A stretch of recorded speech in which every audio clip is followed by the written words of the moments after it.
the mother wound, I think, happens and can happen in a lot of ways, and women don't understand that it plays out in their relationships. And so I would say probably mine did not show up until I was probably about 40. Hmm. And where it came from, as best I can explain it, is that I think I mentioned this last time that no one knew what my name was. I mean, I was Lil's daughter, period. So I really had no identity of my own.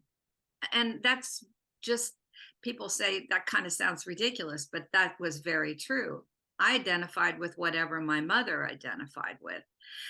But when that came to an end around age 40, and I think I woke up.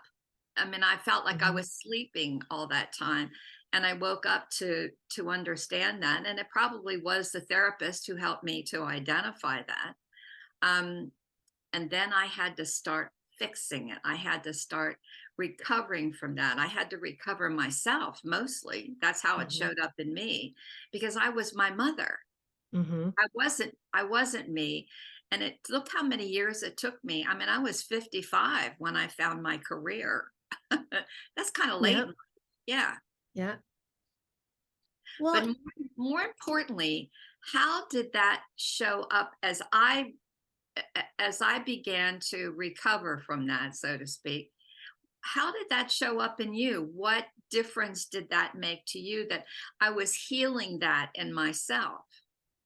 hmm, that's a really good question. And I have another question for you too.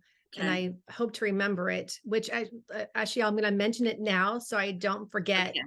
Because what I'm really curious about is as you began to do that recovery work on who you were, and number one, how did you recognize what your true identity was as you uncovered those layers and healing the mother excuse me, healing the mother wound? That's number one.